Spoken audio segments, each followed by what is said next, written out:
1kg당 1,200~300만 원 정도의 가치가 있다고 볼 수는 있겠습니다. 이 정도를 이제 개인 돈으로 감당하기 위해서는 거의 20억 원 정도의 자산이 필요하다고 볼 수가 있기 때문에 어떻게 보면은 젊은 분들이 가속 노화가 된 결과 근육 건강 시스템이 이미 50~60대 정도에 해당한다라고 보시면 되겠고, 건강식품이나 영양 보조제 이런 데는 굉장히 돈을 많이 쓰시는데 근데 운동을 배우는 데 돈을 쓰시는 분들은 거의 없습니다. 근육을 또 젊어서 미리 많이 만들어 놔야 되는 이유는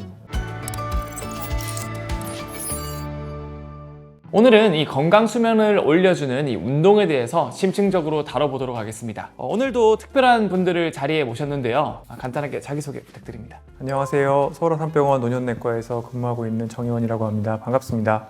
네, 안녕하세요. 서울아산병원에서 근무하고 있는 심원섭이라고 합니다.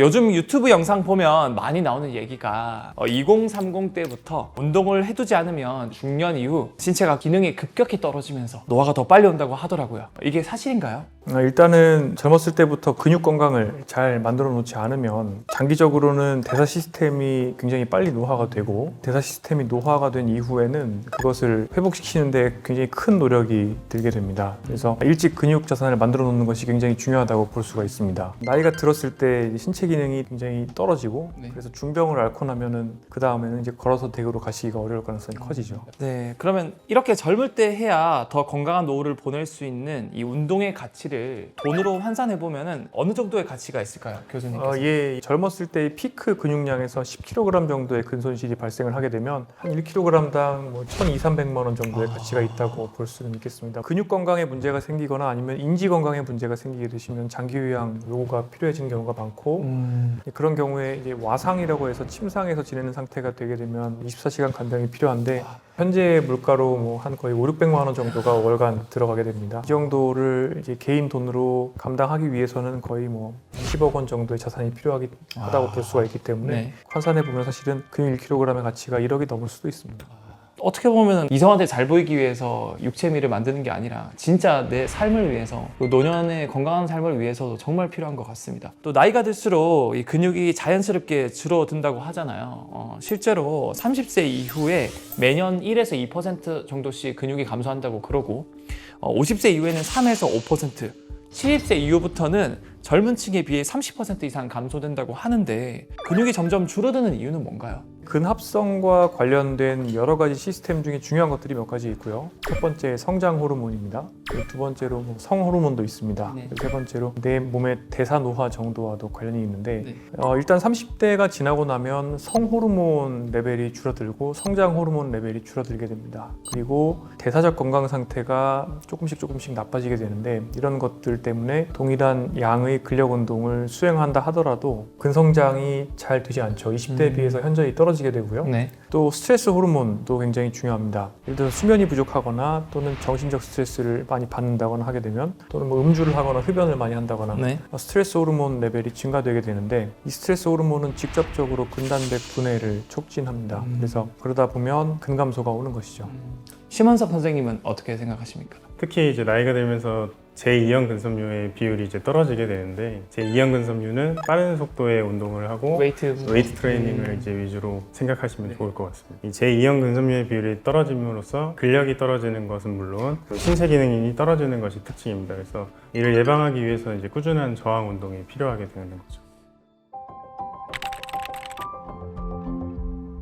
그럼 이렇게 근감소증이 시작되면 우리가 노후에 어떤 일을 겪게 될까요? 근육을 또 젊어서 미리 많이 만들어 놔야 되는 이유는 굉장히 많은 분들이 좋든 싫든 중병 치레를 한두 번 정도는 하시게 됩니다.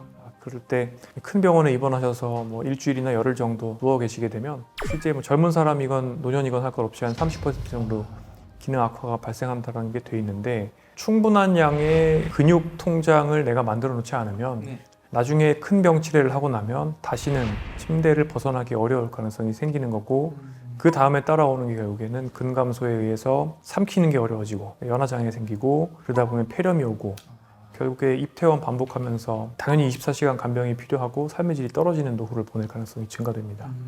또 한 가지 첨언을 하자면, 근육이 빠지고 나면 보통은 이제 기력이 떨어지니까 외부 활동이 줄고, 외부 활동이 줄면 사람도 덜 만나고, 그러면 인지 자극이 줄고 우울감이 악화되고 또 우울감이 악화되면서 수면도 분절이 되고 이러면 인지 기능이 또 떨어집니다. 그러면은 치매가 같이 오게 되죠. 그래서 이제 결국에 치매를 예방하는 활동으로 굉장히 중요하게 생각하는 게 신체 활동, 인지 활동, 사회 활동인데 이제 그런 것들이 근 기능이 떨어지게 되면 다 안 되는 거죠. 그러니까 근감소증은 결국에 굉장히 중요한 어떤 노화의 징후라고 볼 수가 있습니다. 어떻게 보면 이 근육이라는 거 자체가 장수에 직접적인 영향은 아니지만 근육이 감소됨으로써 연쇄적으로 모든 게 무너져 버린다고 볼 수도 있겠네요. 그렇습니다. 네. 그리고 또 지난 회차에서 정 교수님께서 말씀해 주셨던 게 요즘 20에서 40대가 마른 비만이 굉장히 많다고 하셨는데 근성장을 망치고 지방만 쌓이게 하는 요인들이 어떤 게 있을까요? 어떻게 보면은 젊은 분들이 가속 노화가 된 결과 근육 건강 시스템이 이미 5, 60대 정도에 해당한다라고 보시면 되겠고 이게 왜 그러냐면 일단 먹는 것 자체가 단순당과 정제 곡물이 굉장히 많고 가공식품이 많습니다. 그리고 또 수면의 질이 떨어지고 또 신체 활동이 적습니다. 그러다 보니까 아무리 잘 먹고 운동을 해도 근성장이 잘 되지가 않고 근손실이 나기가 굉장히 좋은 환경이라고 볼 수 있는데 숫자 나이는 젊지만 대사 건강은 굉장히 안 좋은 상태라고 볼 수가 있고 어떻게 보면 겉모습은 되게 이쁘고 멋진데 속은 오히려 예전보다 더 빠르게 지금 가속 노화가 되고 있다는 거군요. 네, 그렇습니다. 실제로 예전에 비해서 외부 신체 활동이 줄었기 때문에 30대 사람들 사진 찍어서 보면 부모 세대보다 더 젊어 보일 수 그렇죠. 있죠. 네. 하지만 이제 내부 장기 노화라는 측면에서 봤을 때는 실질적으로 가속 노화에 노출이 되어 있고 대사적인 건강이 좋지 않기 때문에 하다못해 건강한 일반 백반을 먹는다 하더라도 그 백반을 먹었을 때 에너지가 결국에는 근육에 쌓이지 않고 지방에 쌓인다고 보시면 되겠고 그러면은 또 지방이 많아지고 그 중에서 염증을 만드는 지방이 많아지면 당연히 점점 더 대사 건강이 나빠지니까 이 T체형이 되는 거죠. 나이대별로 어떻게 해야 이 근감소증을 막고 이제 효과적으로 근육을 늘릴 수 있을까요? 좀 30, 40과 50, 60을 나눠서 비교해 주시면 좋을 것 같아요. 네, 20대, 30대는 유산소 운동을 가장 많이 해야 하는 시기라고 볼 수 있습니다. 그래야 대사 건강을 좋게 유지할 수 있고 대사 건강이 좋아야 나중에 근력 운동을 비중을 늘렸을 때 근육 생성이 잘 되게 됩니다. 40대가 되면은 스트레칭의 비중이 많이 늘어나야 되고 50대로 가면은 결국에 여성분들은 이제 완경이 오기 때문에 호르몬 균형이 밸런스가 틀어지기 때문에 50대부터는 근력 운동을 많이 늘리셔야 됩니다. 남성분들은 60대 초반 정도부터 늘리시면 되고 만약에 당뇨병이나 또는 지방간과 같은 대사질환이 있다고 하면 근력 운동을 늘리는 시점을 훨씬 더 앞당길 필요가 있습니다. 그러니까 생애 초반에는 유산소 운동을 많이 하는 게 좋고 나이가 들면 들수록 점점 더 근력 운동의 비중을 높여나가는 게 맞다라고 보시면 되겠고 그 외에도 균형 협응과 관련된 운동들의 비중도 연배가 쌓이면 쌓일수록 점점 더 늘릴 필요가 있습니다. 그러면 심 선생님은 이 근육 저금을 위한 운동을 개인의 몸 상태에 따라 다르게 해야 한다고 하셨는데 그거에 대해서 좀 자세히 설명해 주시죠. 3040의 이제 나이대 분들은 그래도 나름 운동을 열심히 하고 있는 것들이 꽤 있는데요. 맞아요. 근데 대부분의 운동들이 이제 한 가지에 치우쳐져 있는 게 문제입니다. 헬스 PT를 받는다던가 뭐 요가를 한다던가 한 가지 운동만 하고 그 외에 다른 운동들을 안 하기 때문에 예를 들어서 유연성이 좀 좋으신 분들 같은 경우에는 근력 운동과 유산소 운동을 항상 병행하시는 것이 좋고 네. 또 뭐 헬스 운동을 위주로 하시는 분들의 경우에는 뭐 유연성 운동이나 뭐 유산소 운동을 같이 병행을 하시는 것이 좋습니다. 그다음에 이제 5060 나이에 있어서는 이제 꾸준한 운동을 실천하시는 게 중요한데 혼자서 2-3kg의 이제 무게를 이제 여러 번에 반복하는 운동을 하시는 것보단 전문가들한테 이제 운동을 좀 잘 배우셔가지고 뭐 10kg, 20kg의 이제 무게를 할 수 있는 운동을 하시는 것이 권장됩니다. 저중량 고방복보다는 내가 최대한 들 수 있는 이런 거를 또 위험하니까 전문가분과 함께해서 하는 게 좋다. 네네. 운동을 저는 배우시라는 말씀을 정말 많이 합니다. 우리나라 분들이 특히 중년 장년 분들이 건강식품이나 영양보조제 이런 데는 굉장히 돈을 많이 쓰시는데 맞아요. 근데 운동을 배우는 데 돈을 쓰시는 분들은 거의 없습니다. 근데 대개는 너무 쉽게 생각을 하시고 그냥 TV에 나오는 운동, 유튜브에 나오는 운동 따라 하시는 경우가 많이 있습니다. 네. 그런 경우에는 오히려 불균형이 쌓인다거나 괜히 부상을 입게 되거나 아니면 실제로 효과가 떨어지는 경우가 많이 있고 네. 또 하나는 굉장히 불충분한 양의 운동이 들어가고 있을 가능성도 굉장히 많습니다. 대표적으로 혹시 어떤 운동을 꼽을 수 있을까요? 뭐 일단은 걷기를 굉장히 많이 하시는 경우가 많고 저중량의 덤벨을 든다거나 아니면은 항상 보면 약간 내가 힘든 정도로 아슬아슬하게 그 운동 강도를 맞춰서 점점 운동 강도를 점진적으로 올려나가야 되는데 그게 아니라 내가 쉽게 할 수 있는 정도의 운동을 그냥 반복하고 있는 하시는 경우가 많고 그다지 효과적이지 않은 루틴들을 반복하시는 경우가 많이 있습니다. 결국에는 굉장히 이른 어떤 나이 60대 중반이나 70대 초반에 쉽게 근육이 축나는 형태의 체질로 바뀌게 되고 그때부터는 전략이 바뀌어야 되는 겁니다. 네, 다음으로 운동과 관련된 팩트 체크를 한번 해보자 하는데요. 먼저 운동을 많이 하면 노화가 빨리 온다는 말이 있는데 어떻게 생각하시나요? 운동을 많이 해서 가속 노화를 만들기는 무척 어렵습니다. 그러니까 예를 들어서 뭐 하루에 뭐 한 80kg씩 달린다거나 뭐 그러면은 정말 가속 노화가 오는데 네. 쉽지 않을 겁니다. 근데 몇몇 연구들을 보면 평생 동안 근력 운동을 어마어마하게 많이 하면 그러니까 이것도 극단적인 사례입니다. 네네. 명이 좀 줄어든다 이런 연구도 있습니다. 그런데 일반인 선에서 도달하기는 어려운 영역이기 때문에 대개의 일반인은 운동을 하면 할수록 오히려 노화 속도가 느려진다라고 이해를 하시면 되겠습니다. 결국에는 이거 득실을 따져봤을 때 결국 수명 연장 효과가 훨씬 크다. 일반적인 경우에 운동을 했을 때라고 볼 수 있을 것 같고, 매일 운동하기 vs 일주일에 한 1에서 2회 정도 운동하기, 더 효과적인 운동 방법은 뭔가요? 저는 대부분의 일반인들은 가능한 한 기회가 되면 매일 하시는 게 좋다라고 생각을 합니다. 일단은 근섬유에 손상을 줄 만큼 운동을 하지 못합니다. 또 하나는 그러니까 굉장히 그 약한 강도로 운동을 하면서 반복적으로 자극을 해줬을 때 그것이 누적이 되면 결국에 인슐린 저항성이나 이런 것들이 개선되는 효과가 훨씬 크고, 가능한 한 매일 해서 습관을 만드는 것이 우선 더 중요하다고 생각을 하고 있고, 네. 많은 분들이 그래서 매일 하게 되면 뭐 오버 트레이닝이 생기지 않느냐, 만약에 그것이 걱정이 된다고 하면은 근력 운동을 할 때는 이제 부위를 나눠서 매일 하시면 된다고 생각을 합니다. 아, 좋네요. 네. 짧게 하되 뭐 어떤 날은 상체하고 뭐 어떤 날은 하체하고 이런 식으로 하면 이제 휴식 시간을 줄 수 있는 거죠. 이 심폐지구력을 높이는 운동법으로 요즘 주목받고 있는 게 존2 운동이 있더라고요.